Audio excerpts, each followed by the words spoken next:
అబ్బా ఏమన్నా పోస్టర్ వదిలేరా శంకర్ గారు, మీకైతే హ్యాట్స్ ఆఫ్ చెప్పాల్సిందే. బహుశా జగదేక వీరుడు అతిలోక సుందరి సినిమాని రీమేక్ చేస్తే ఫస్ట్ లుక్ పోస్టర్ గా దీన్నే వదిలే వాళ్ళేమో. నిజంగా చూడడానికి రెండు కళ్ళు సరిపోవట్లేదు. అసలు ఏమన్నా ఉన్నాడా మన mega power star global star Ram Charan గారు. అసలు ఆ రాజస్వం చూడండి, ఆ తేజస్సు చూడండి, ఆ బ్లడ్ లోనే ఉంది. ఆ రాయాలిటీ అయితే నిజంగా మెరిసిపోతున్నాడు అంతే.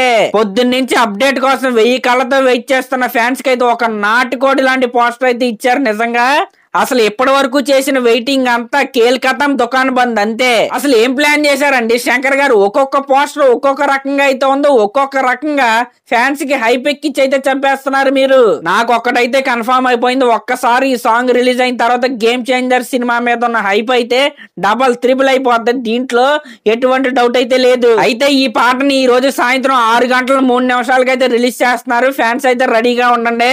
నాకైతే ఈ పోస్టర్ చూస్తున్నంతసేపు జగదేక వీరుడు అతిలోక సుందరి సినిమానైతే ఎవరు రీమేక్ చేస్తారా రామ్ చరణ్ గారితో అనే కుతూహలంతో అయితే ఉన్నా నేను. అసలు ఏం ఉన్నాడంటే నిజంగా కిరా అద్వానీ కూడా చాలా అంటే చాలా బ్యూటిఫుల్ గా ఉంది.